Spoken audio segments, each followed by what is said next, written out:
नमस्कार। आज मैं सुना रही हूँ अमरकांत जी की कहानी पलाश के फूल।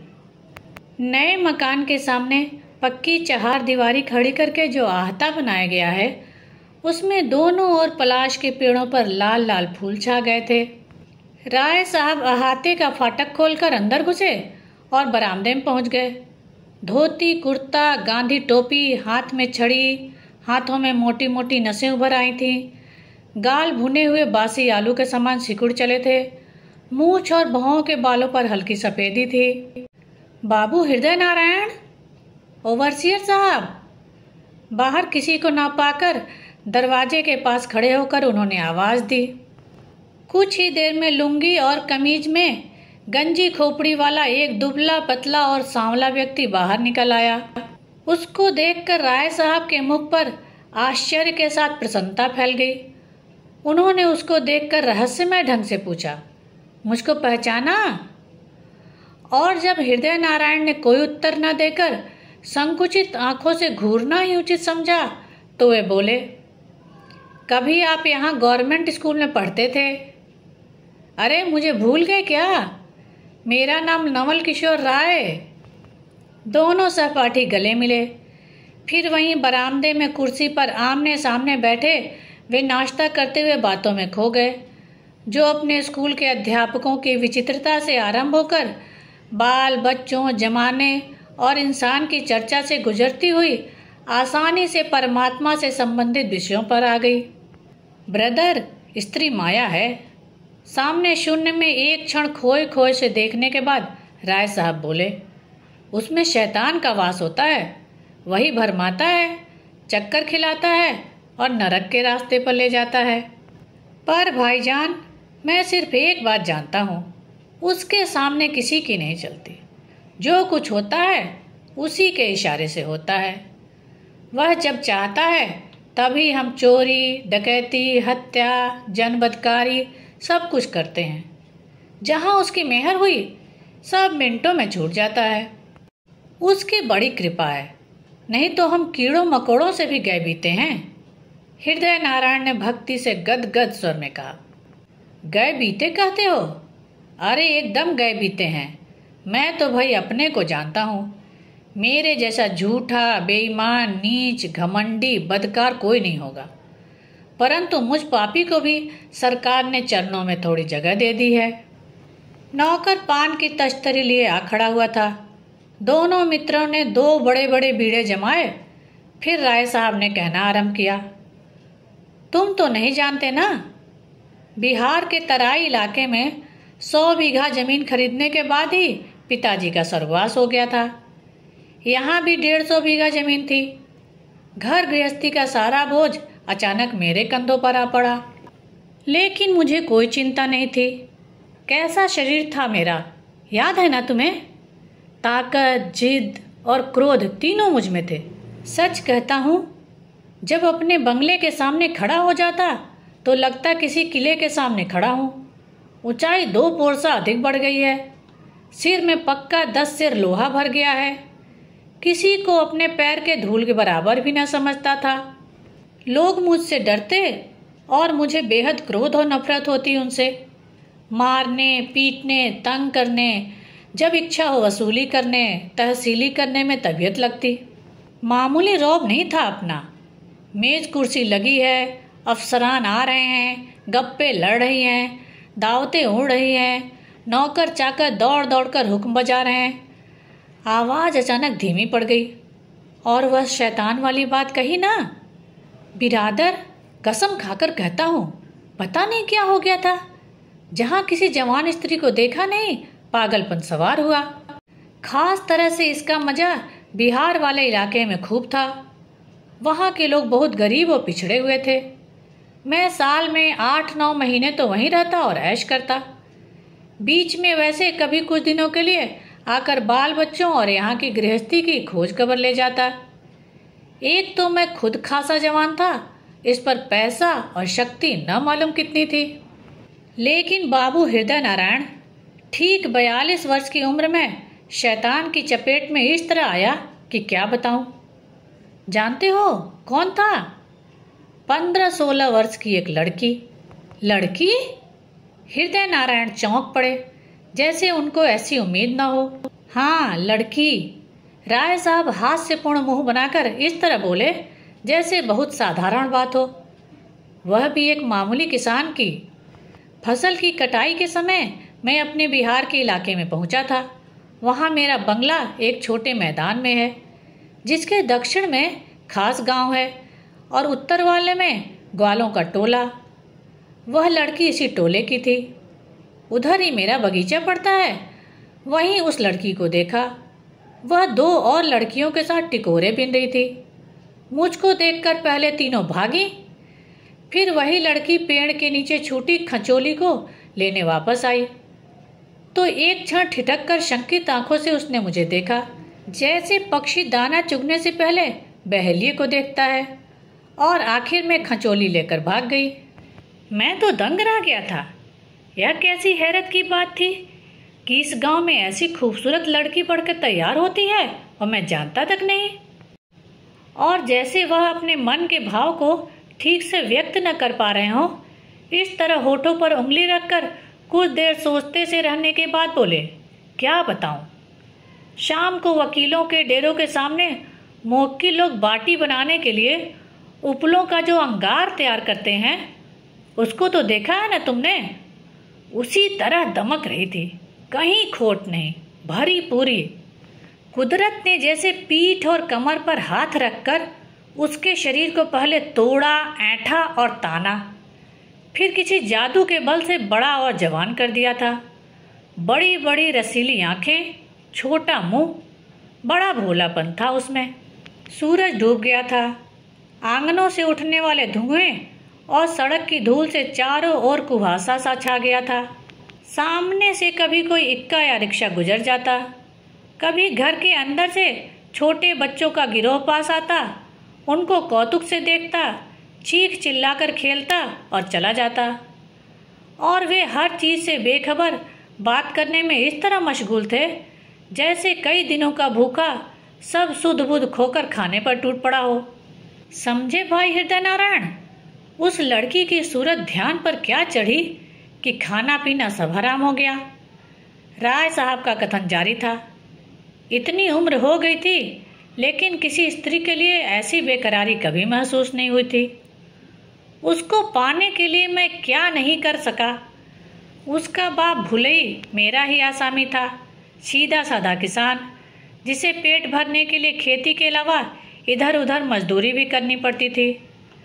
मैंने अंजोरिया को, लड़की का यही नाम था, अकेले में पाकर 1-2 बार छेड़ा भी, पर वह नई घोड़ी की तरह बिदक कर भाग जाती। मुझ में अब इंतजार और बर्दाश्त की शक्ति नहीं रह गई थी। हार कर एक दिन मैंने 4 आदमियों को लगाकर रात के अंधेरे में भुलई को खूब अच्छी तरह पिटवा दिया। भुलई को पिटवा दिया? क्यों? नहीं जानते? अरे हमारे देहातों में यह आम रिवाज था। जब बाबू लोगों को किसी गरीब की बहू बेटी पसंद आ जाती तो वे उसको तंग परेशान करते, मारते पीटते, खेतों से बेदखल कर देते और सफलता न मिलने पर बुरी तरह पिटवा देते। फिर रात में उसके घर में घुसकर या किसी दूसरे तरीके से अपना उल्लू सीधा करते। यह बहुत ही कारगर तरीका समझा जाता था। मैंने भी सभी फन इस्तेमाल किए। भुलई के हाथ पैर बेकाम हो गए थे, सिर फट गया, शरीर में और भीतर घाव थे सो अलग। अभी भी नहीं समझे? फिर मैं ही उसके आड़े वक्त में काम आया।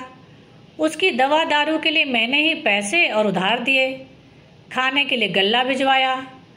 भुलई की स्त्री हाल में ही मरी थी, एक लड़की और छोटे छोटे 2 बच्चों को छोड़कर। कोई नहीं था घर में।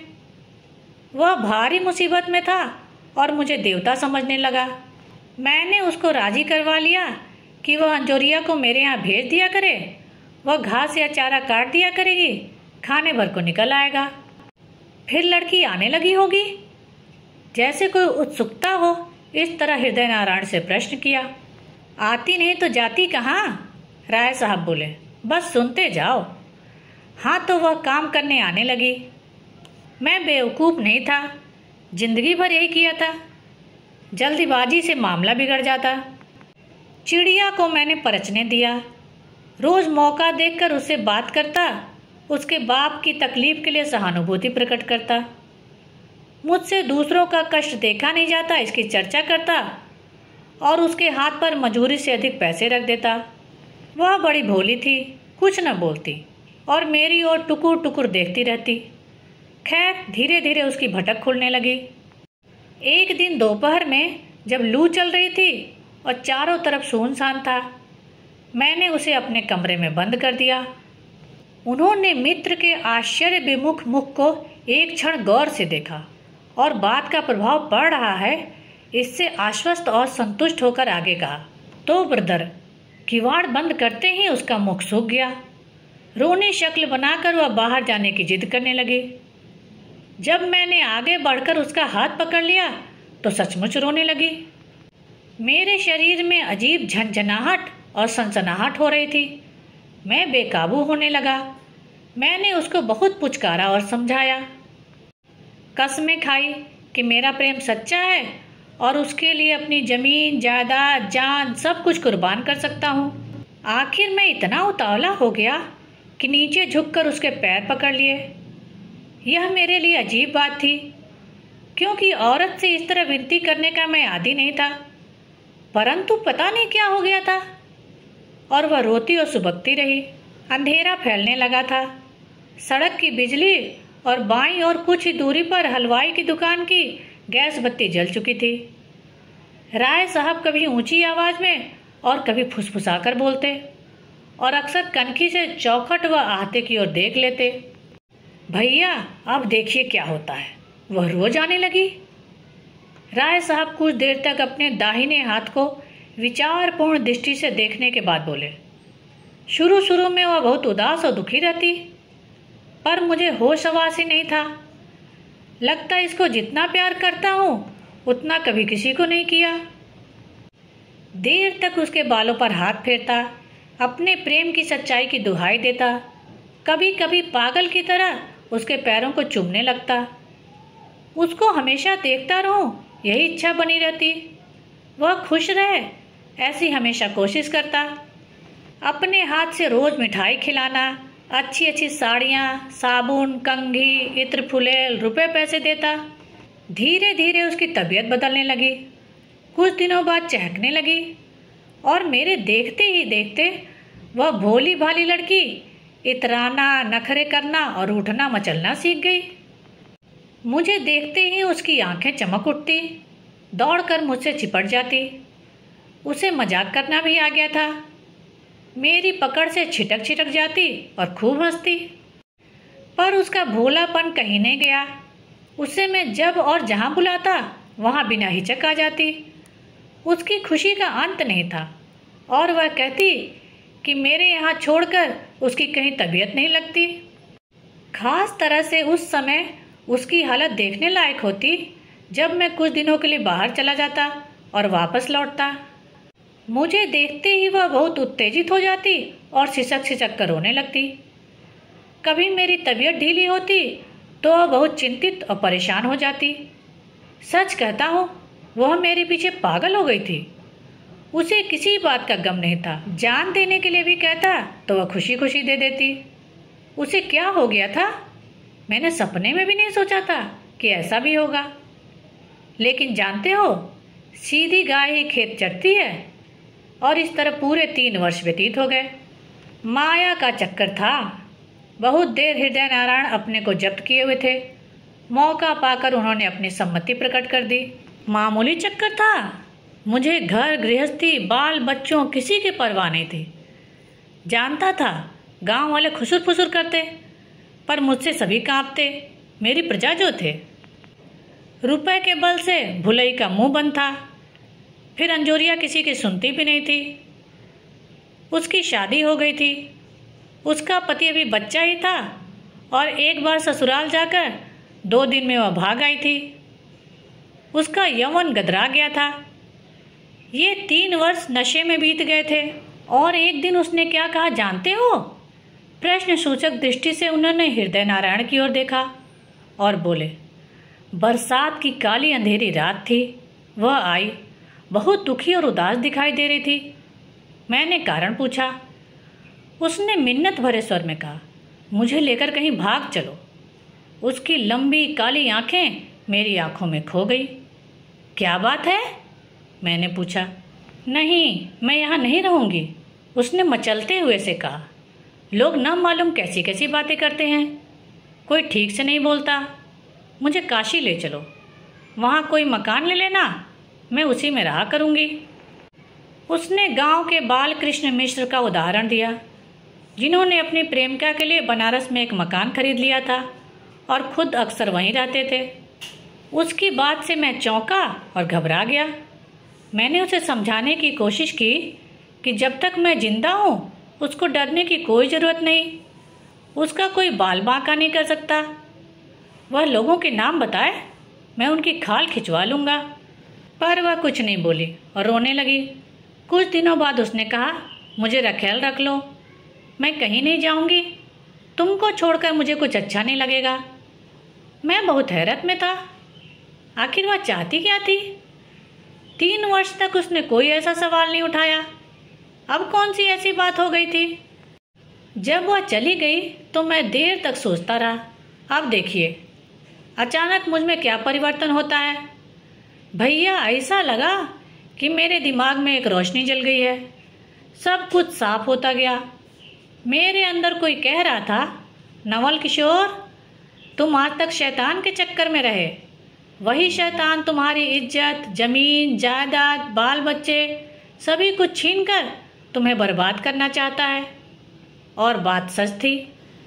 तुम ही बताओ हृदय नारायण, एक फासा औरत में ऐसी ईमानदारी और लगाव का क्या कारण हो सकता है? अपने रूप के जादू से मुझे वश में किया, फिर अपना प्यार जताकर मुझे उल्लू बनाती रही। माया का असली रूप यही देख सकते हो। मैं तो ज्यों ज्यों सोचता चला गया, मुझ में उस औरत के लिए नफरत भरती गई। मैं देर तक पश्चाताप की आग में जलता रहा और रोता रहा। यही भगवान है। हृदय नारायण का मुख उत्तेजना से चमक रहा था। और किसको भगवान कहा जाता है?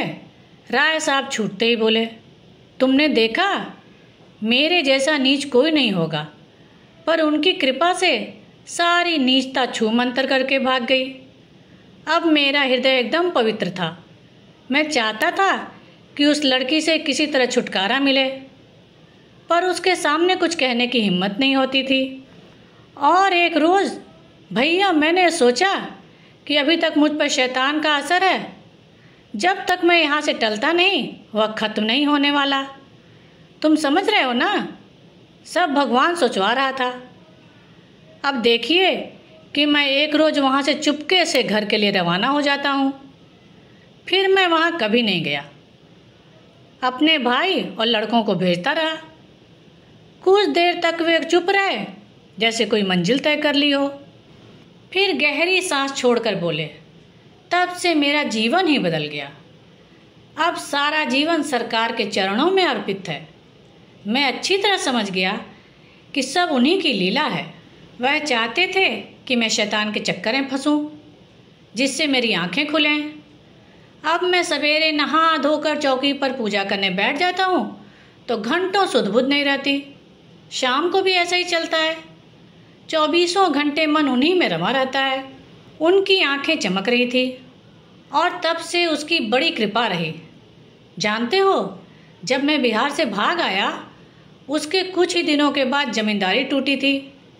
मैंने दौड़ धूप की, रुपए खर्च किए और किसी तरह करीब 75 बीघे ज़मीन खुद काश्त करवाई। बताओ, अगर उनकी दया न होती तो सारी ज़मीन चली न जाती। कहाँ तक गिनाऊं? छोटा लड़का आवारा निकला जा रहा था। मैंने मिल मिलाकर 2-3 ठेके दिलवा दिए, अब हजारों में पीटता है। बड़ा लड़का बनारस कमिश्नरी में वकील है। गांव में आटा चक्की और चीनी का कारखाना खुल गया है। पिछले साल से पंचायत का सभापति भी हो गया है। सच पूछो तो रोब दाब में कमी नहीं आई है। और यह किसकी बदौलत? सब सरकार की कृपा का फल है। वे कुछ उदास से हो गए। तुम्हारी दुआ से मुझे किसी बात की कमी नहीं। जमीन, जायदाद, बाग बगीचे, इज्जत, आबरू, बाल बच्चे सब कुछ है। पर सच कहता हूँ, मुझे किसी से कोई मतलब नहीं। भैया, इस जीवन में कोई सार नहीं। सहसा वह चुप हो गए और उनकी दृष्टि शून्य में खो गई। अंधेरे में पलाश के फूल भी हंस रहे थे। धन्यवाद। मेरे चैनल को लाइक करें, शेयर करें और सब्सक्राइब करें।